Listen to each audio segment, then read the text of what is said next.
Good morning. Morning. And welcome to our second session. And we're looking forward to hearing from you on your painting and how you began painting. Actually, I didn't begin painting for the sake of painting. I was a little girl and I used to love to draw. And I was I think I was only 7 years old when in Calcutta we went back from here, and I was very interested in the hut that we saw on the way when we came by train. And when I went back to Calcutta, I've never seen huts in my life, so I did some huts and coconut palm, and I used to ask how is it all the huts had some creeper on, and then my parents explained that it was usually pumpkin creeper, so one could also eat not only the pumpkin. In Bengal we also have a fried thing of the flour. And so most of these huts around Pondicherry, which was a very small town at that time, were huts. And another thing that interested me, I had kept a photograph of it, was the way they pulled the water out of the wells, because there was no general water system, so they used to pull the water out of the wells in the fields. That also you could see on the way to Pondicherry station, and there was a whole big scaffolding like that of bamboos, and the fellow would step onto a curved sort of wood, and that would bring the bucket down into the well, and then he would walk up on that side, and it would come up. Like a seesaw. Like a seesaw. And someone would be there to pour that water out into the channel dug out for the field. And again, they would do the same. So I was very interested in that. But my first drawings were of whatever they gave in the classroom elsewhere. Here, in 1942, we were here in this house from February to December, the whole year. At that time, Mother had arranged for us to have different classes. We used to also work in a department.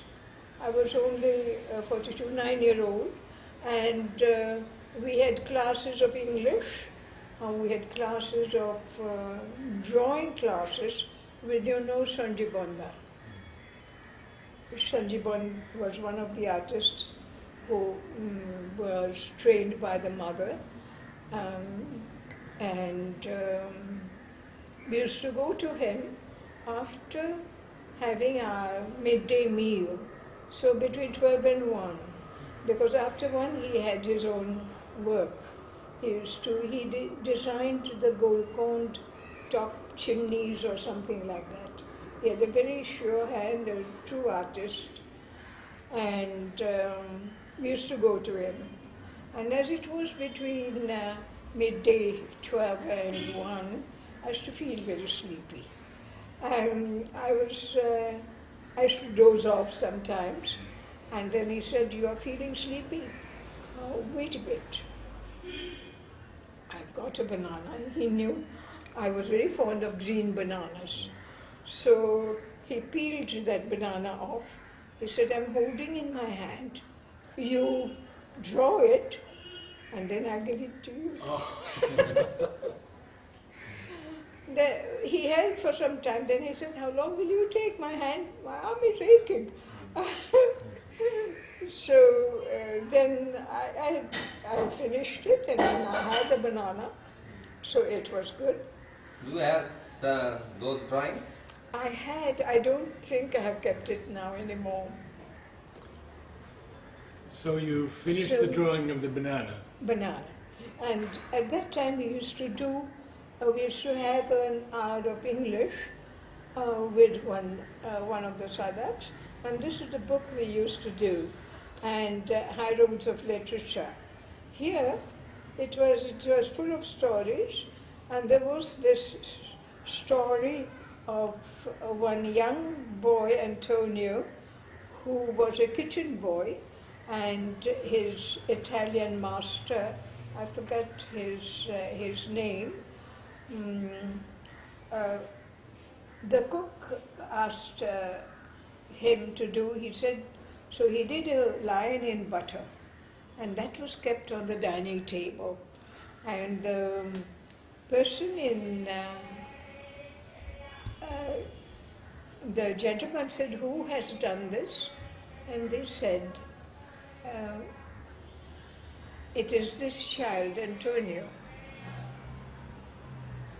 Then he sent Antonio to the school, and in our class, actually in the book itself, they've asked us to draw that lion. And what I did is this. I kept the original, I had to color around to make it, I know it's a Xerox copy of the original. I did it and took it to Chandibonda. And you were, I said, how old were you? I was 9. You were 9. And he was very surprised that I had enlarged it on my own. And I said, I can't do the eye. So he did the eye for me. Ah. He did the eye for me. And I have kept this Xerox copy of a drawing I had done at age 9. So that is how they found that I was not only interested, I was quite good in drawing. And I started drawing, and we very soon, after the ashram press started, I had the idea of giving a few cards to the mother in pencil drawing. So I drew in pencil a few flowers, and mother asked me if it was watercolor. I said, no, it is pencil. So she said, oh, it's not so easy to deceive my eyes, she being an artist. So she took the card nearer the open doorway, and she said, yes, it is true, you have done very well. Tu feras du pastel merveilleux. You will do a very, very good pastel. I was so, how should I say, a little shy and a little, indrawn. I never asked her. I didn't understand what was pastel. So I came back to the house. I came back home. We had our dining table downstairs. It was breakfast time, and I said, mother said like this, what is pastel? So my brother, Dr. Shotabrother, he said, she said that he was working in Madras at that time, now Chennai. And so the next time he came back from there, he brought real pastel papers for me, a full roll of them. He said I couldn't get the best quality, and my mother got this this thing for me, and my uncle, who is an artist, sent from Calcutta real oil pastels, and with I think 24 colors, 24. So I started, and then Jayantilal, my mother said, I have made an appointment with Jayantilal. You go at this time, he will show you. So how to do a pastel? I had kept his sample for quite some time. I don't have it now. He said he took a brass pot, and he told me in pastel you always give the highlight first. You keep the highlight correct. It was almost white, and you shade it off. Then you start the shading after drawing the main brass spot. So that was my first lesson. And he showed me how pastel is usually done in strokes, not like pencil, this thing. But I combined the two. And I offered to the mother a few of my paintings. And the ones I remember, I shall see my album, otherwise I will forget.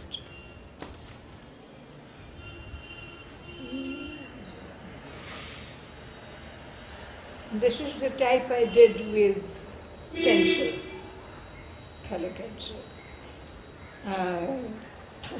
I'm looking for the one. I've cluttered it up with everything that I had in hand. No, I haven't got the one here. Yes. I got it in there. I'd shown one to the mother. This was a vision I had when the mother was concentrating above her head.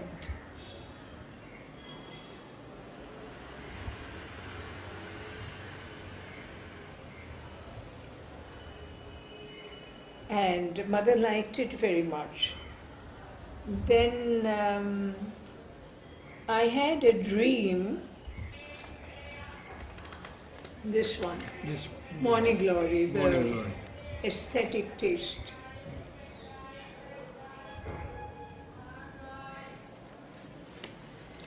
So You had a dream? I had a dream where I saw it in a center of the consciousness, as if it was part of my self, my consciousness. And mother had liked it also, and I kept it. And once when I was getting it ready for this album, I wanted to touch up the shading beside. So mother said, no, keep it as it is. You saw it like that. With the cracks around. Ah, yes, I see. So Did you continue the cards with mother? I continued the cards with the mother, and mother told me, if you want me to write on that card, you must keep a little space for me. And she showed me one card done by Bibhadi of, I think, Tender Love Roses. And it was a very beautifully they are all artists, done so well, with space for mother to write a few lines. So she said, if you want me to write, you have to leave a little space for me. But those cards were given after 1952. But before 1950, when I was still about just 12 years old, or 13 maybe, the school had been opened when I was 10 years old. So mother suddenly asked me one day to take up drawing classes. And drawing classes with little children, about 10 year old. And I was 12 years old. So I went to the classroom. There were about 10 to 16 of them. And the first benches were really naughty. And so I went back. I went back and told mother, I can't control this class. So mother said, you see, children learn with their body. So you will do like this.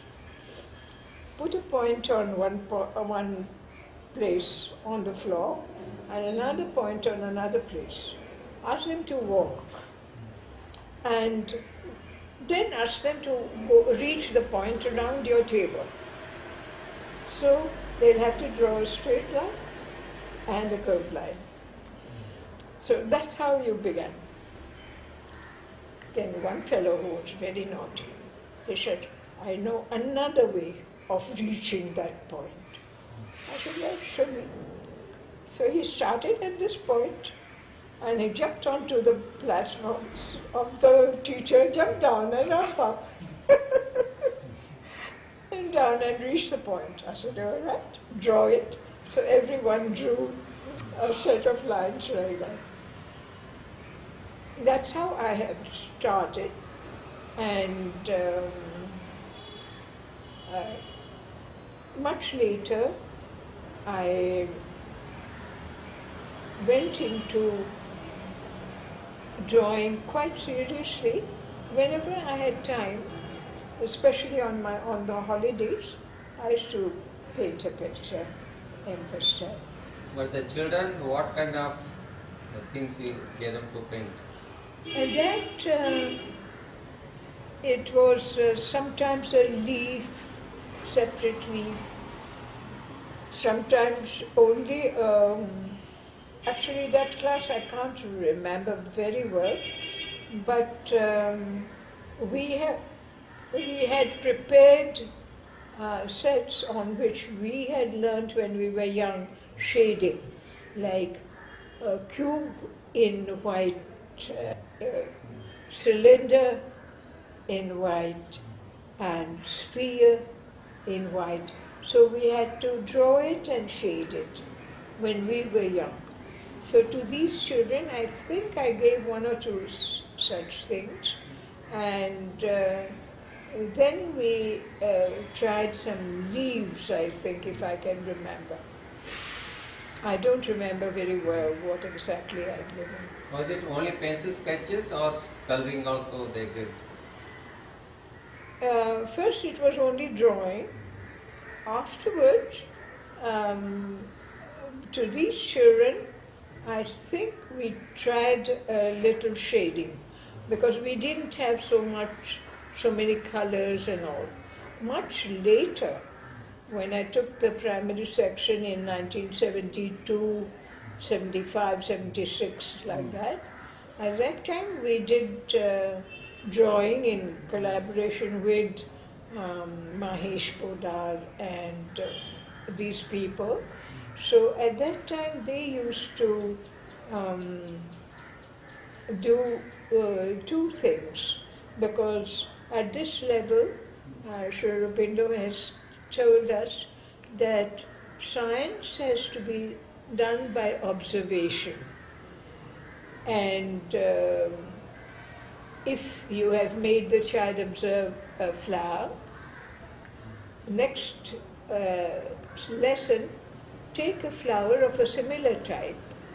So automatically the child will remember the previous one that he had seen. No need to learn by heart things. And so I had tried that with this progress flower, periwinkle of Madagascar it is called. So their class was called Progrès. So I said, do you know the flower which is called Progress? So yeah, some knew, some didn't know. So the next lesson I took a progress flower, the mauve one. And the leaves they observed very, very symmetrical, and the veins are very clear and always as if the same pattern. So the next day I took a white one with the stem. So they said it is the same flower, and then one of them said, no, this stem of this one is more green and this one has a mauve. And that was the first time I noticed that the color of the flower for this herbaceous plant was also there in the stem. And the white progress was pure green stem, and otherwise everything was the same. They were very intrigued by the fruit of the progress, always in 2 bits like that. And that is how, through comparison, we did the progress flower. Did you show children's works to the mother? Huh? Children's works. Did you show them to the mother? Earlier, these were after 73. These Ah, were yes. after 1975, 76. But mother had sent me to take up the primary classes. In the 1972-73 session, our school begins in December. So in 1972-73 session, she asked me to start the primary classes because I told her that the more I was reading her ideas on education, and Sri Rupinder's, of course, which he had written in System of National Education. And I feel I've got many ideas are coming to me, but all are meant for children. So mother told, I think she told Purna, allora il faut qu'elle fasse ça. Then she will have to do this. So I switched over from the high secondary classes to the primary classes. And but some of the high course students wanted to continue French with me, so they used to come to the school. I didn't go to the high course. So you took English class also, French and English both. French and English both I used to take up, and drawing because mother asked me to take up. And afterward I found that children's class teachers gave them some drawing, made them do some drawing, but the older students didn't do. And Sri Aurobindo has said in his System of National Education that drawing should be included in the syllabus, not to make of the children artists or painters, but simply to increase their power of observation and bringing a eye to hand coordination. You see? So I said we must introduce painting, and several of our teachers were very willing. So we started what we call even now the art room, which Mahesh Poddar is in charge of now. We started it in 1971, so that older students, when they were free, older, that is of higher secondary classes, they had no regular drawing class. They had classes for fabric painting. Those who wanted to do fabric painting, they did it with a few teachers. And in the same way, those who wanted to do drawing or painting would come to the art room for doing. The interesting thing about the art room is that I chose a photograph of the mothers from Pranabda's collection, and I gave it to Pranabda, saying that please ask mother to sign it. This is for the new room. And mother signed it, and when her portrait was put in the classroom, she came directly from her room to commission it, sort of, to look at the classroom one night. And in collaboration... That was which year? Huh? Which year she came? 1971 we started. 1971. She left her body in 1973. In 1971 I sent the picture. We started the art room in 1971. And Usha Raujipai, who was a painter, and Shanji Bonda, and What about Priti and Dhanavanti? Dhanavanti. Dhanavanti. Preeti was still a little too young, becoming on the way of becoming an artist, not yet ready for teaching. But Dhanwanti, Shandibanda, and Usha Raujibai, these three people came regularly, thrice a week or twice a week, according to their timings, and took up I was certain a classes. student, Ushaben student. You were one of them? Ushaben student, later on Dhanwante Ben. Dhanwanti Ben. Oh, you were with Usha Ben? You were a little boy at that Yeah, time? I was there, and Usha Ben liked my paintings, so she took me to Sanjivanda to Acha. learn from him. Acha. Acha. What were some of the ideas that you had for the younger children in art? Mother said you should take that up. For the earlier children's class, I told you what happened, but the later children's class, I tried to combine music and art. And every week, I used to have a short recording of a very short piece, about 1 minute or 2 minutes, maximum 3 minutes piece, which they would listen to twice or thrice. So I had told them, we used to keep glasses or jars with oil pastel. Many of them used to break, so we used to keep in bowls. I used to say that when you listen to the music, some color can occur to you.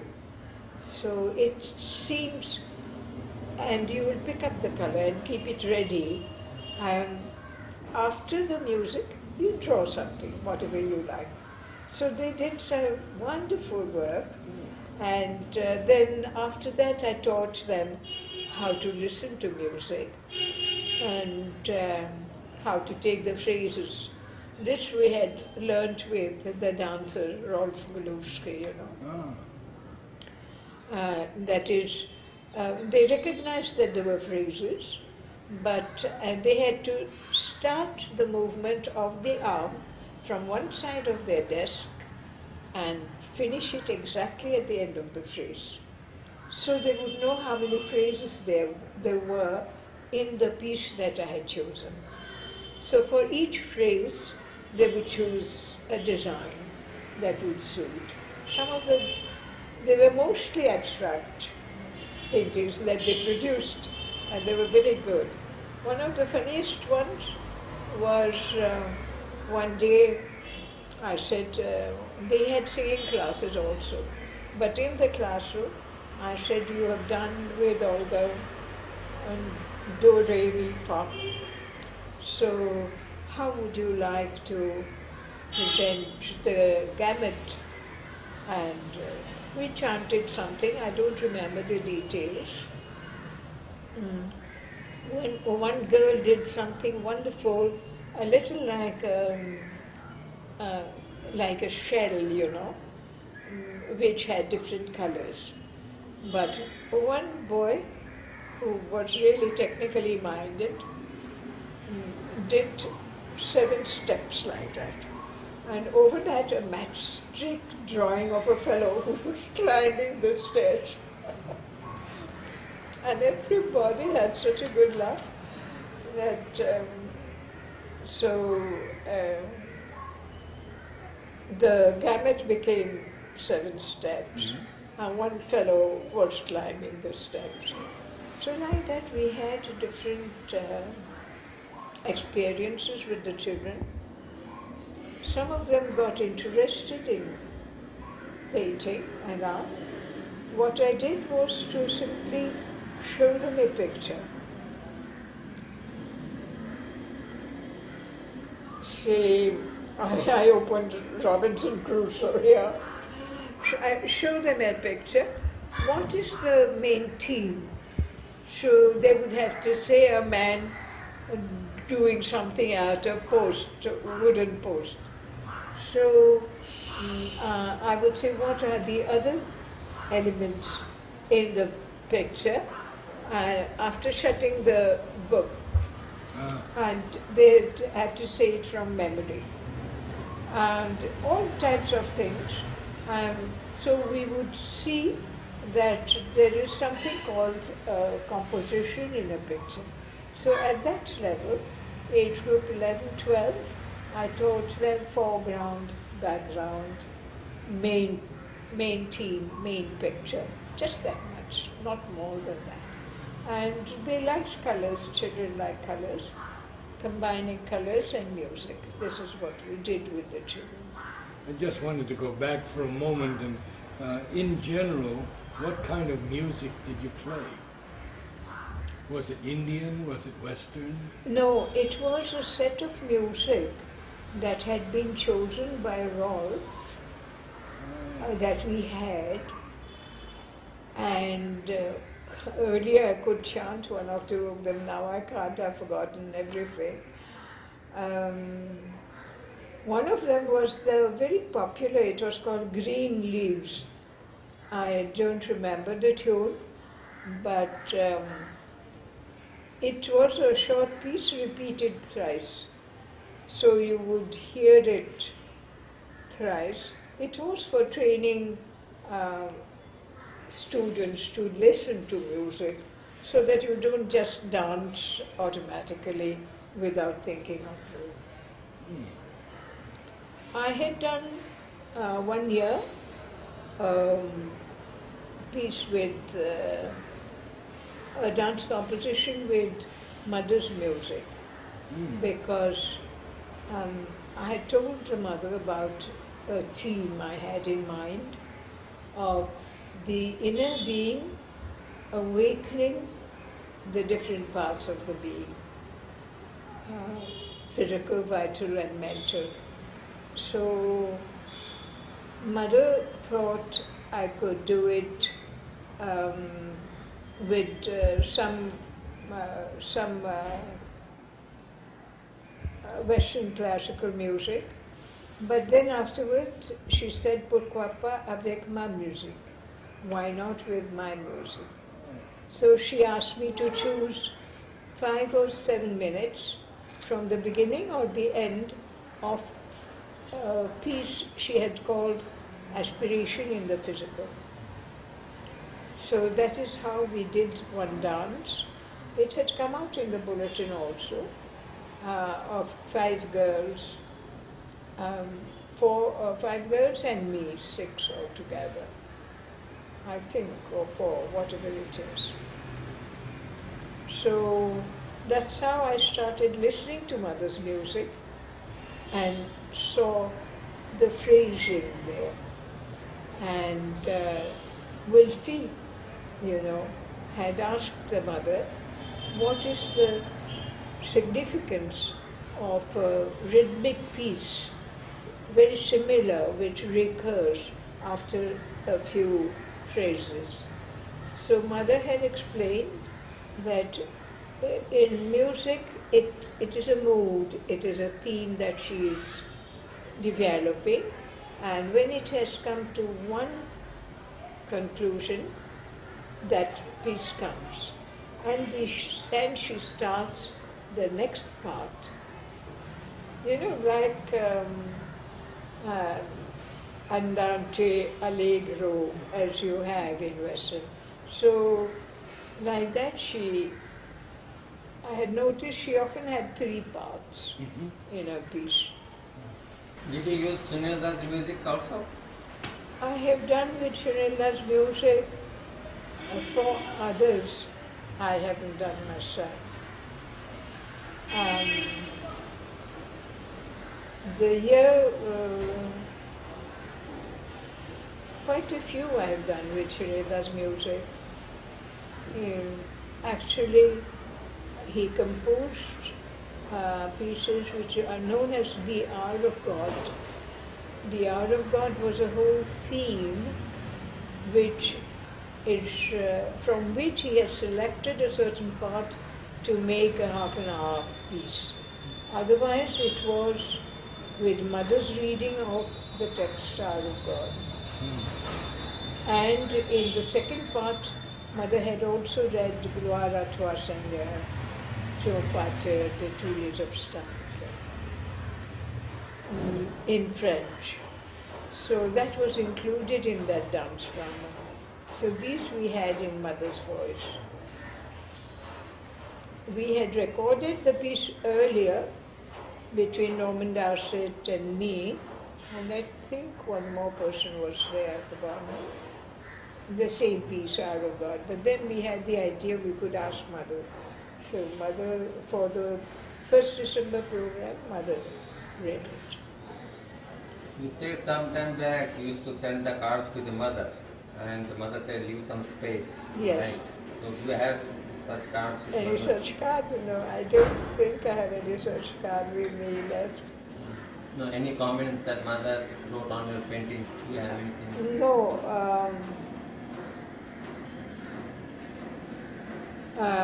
Comment on the painting. I had done one card for Pavitrada's birthday.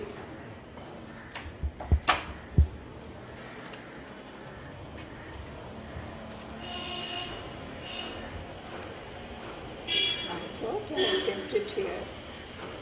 There were three sunflowers. Not this one. Not this one. I thought I had kept it somewhere. There are 3. No, it's not that. I was standing downstairs and in the ashram, in front of what we call Puja Lal's room, that window opposite the Samadhi. And Mother came right up to Pavitrada's door along the corridor, and she asked him, how many flowers do you think she had in her hand when she did this composition of 3? So Pavitrada looked very carefully at the card and said 2. So Mother said, no, only 1. So then I came to know, I used to have my desk here.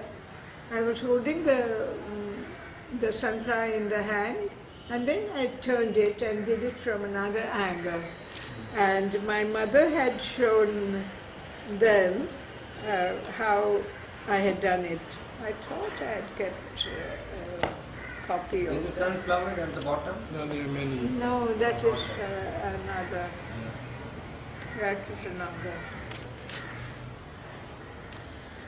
I will find out afterwards. So Here if you in this remember, album, from memory, general comments she made on your paintings. General comments. Or I was saying that one.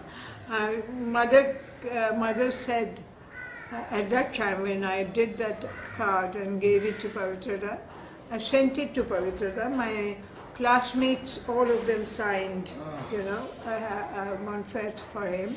And they said to me, we will call you when we are ready, they are ready upstairs. So I was standing downstairs and they never called me. I went on waiting. And then I suddenly saw Mother cross the corridor and she asked Pavitrada, how many flowers do you think she had in her hand? He said 2. Mother said, no, only 1. And then she said, c'est un artiste. She's an artist. Elle a gardé une copie. I have kept a copy. Before, when I did the card, I had kept a copy for myself. So Mother said, c'est un artiste. And, she didn't want to lose the composition. So that's about all I have from her. 1 year, as I told you, I had offered 6 paintings. One was that Morning Glory, and the other was that a lotus. I called it Lotus of the Head because I had seen it on her. You saw it on Mother's head, yes. How I saw it, it was a very strange incident. Mother used to see me in the corridor near the eastern window, last window on this side. And for some reason, she was leaning on her elbow, thinking what she was going to say to somebody else, I think. And I was standing about a meter and a half away, and it is there. And mother had commented much later, elle peint ce qu'elle voit. She paints what she sees. But after she chose that one as the right type, I stopped much of my former painting, flowers and trees and all. I mainly did ideas or things that came. Did you put questions to mother regarding paintings, that for guidance? Any writings you have questions and answers? No, I don't think so. Or you had any personal conference with the mother, like, Oh, like class that? problems, students' problems, you know?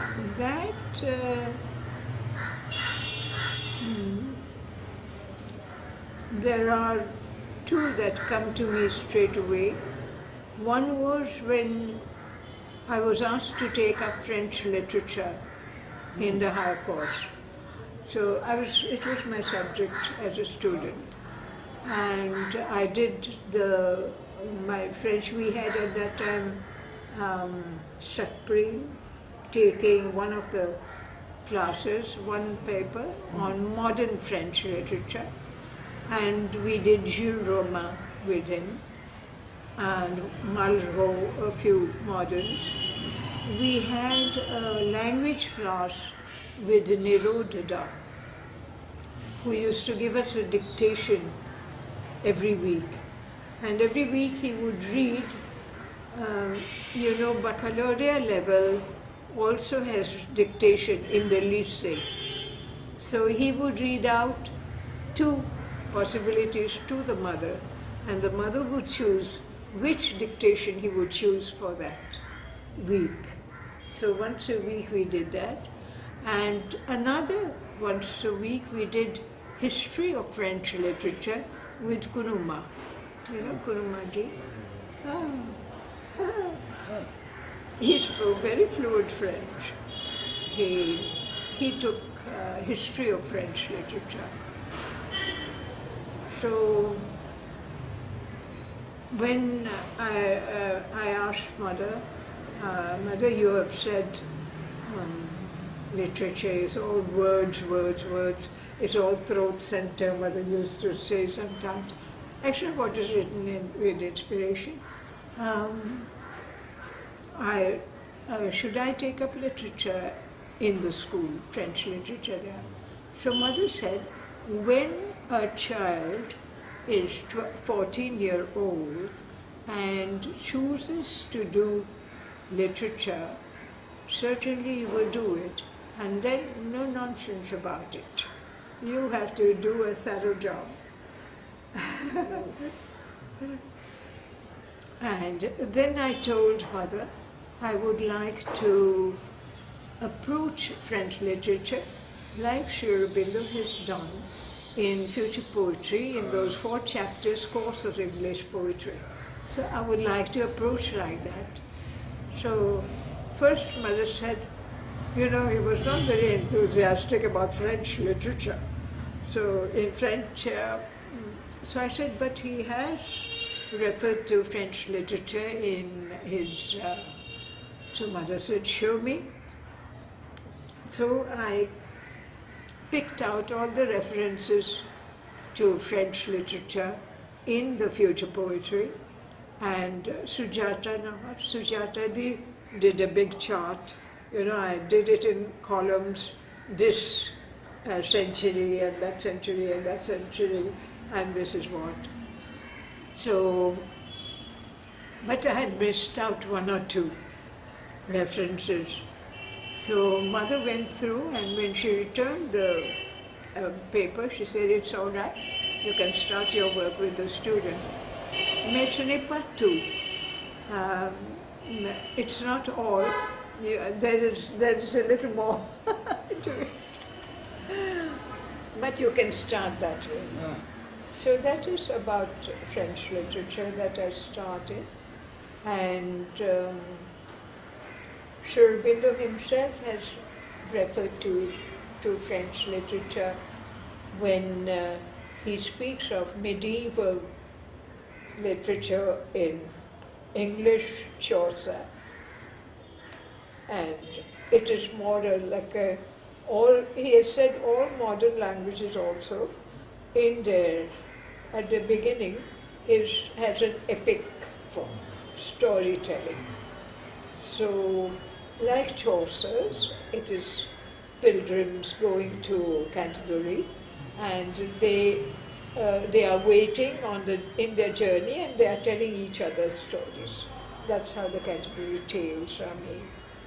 So in French also, you had 3 types, because it followed the French social setup of that time.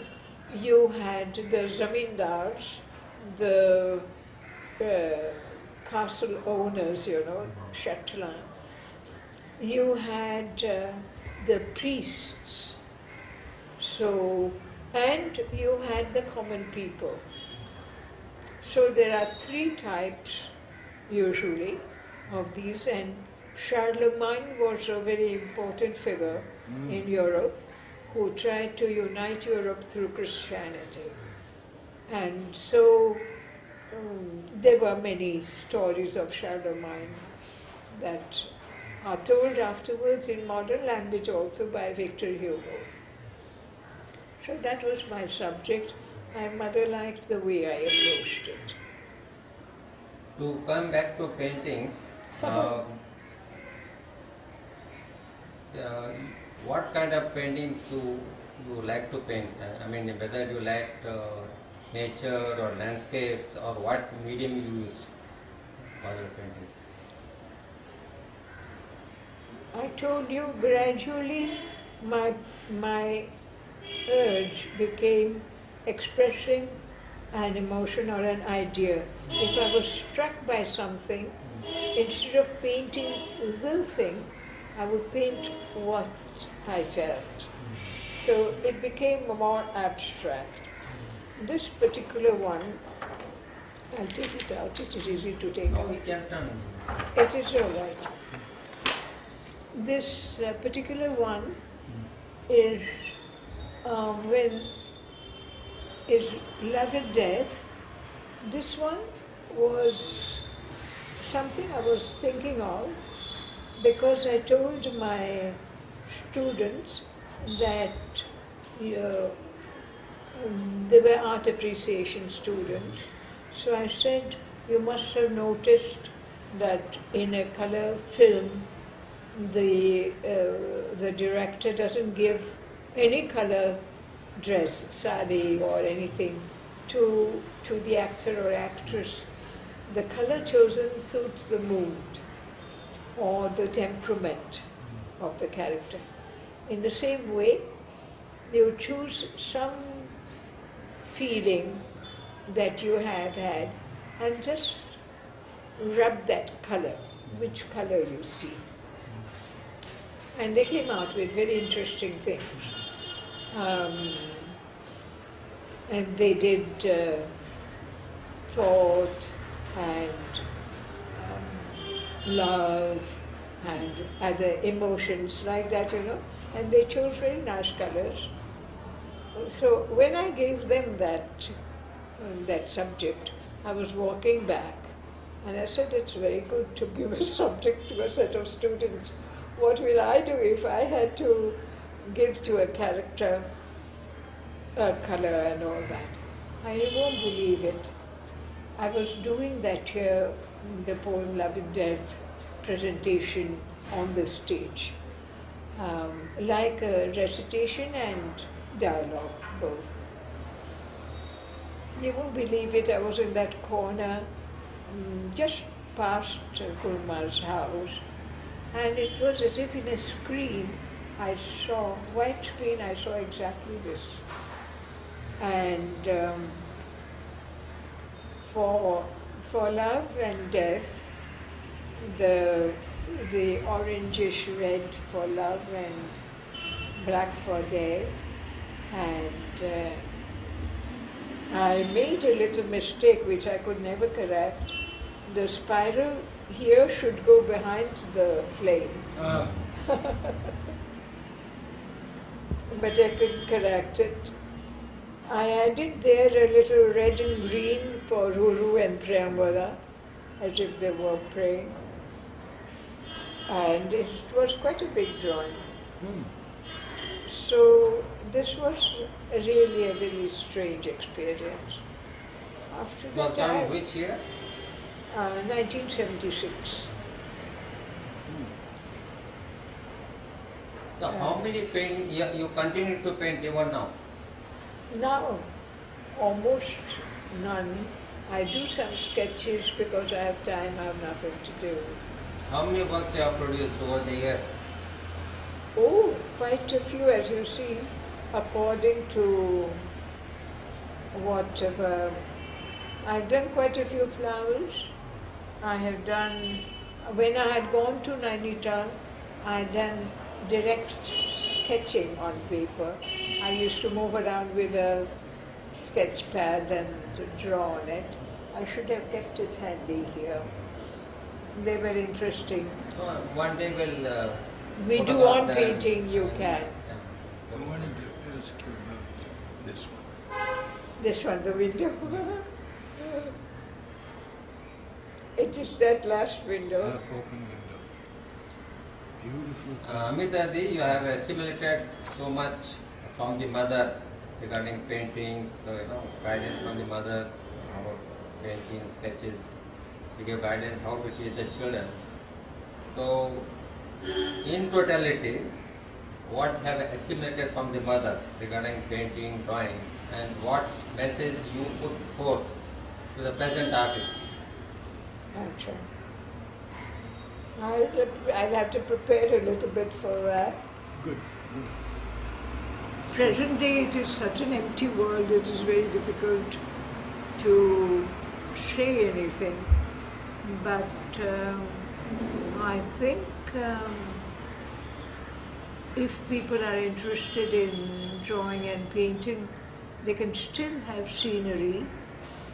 And if they look at many painters' pictures, you have to look at the variety of expression of different artists, and see how somebody has put more stress on the background, somebody has put, how different artists have dealt with their theme.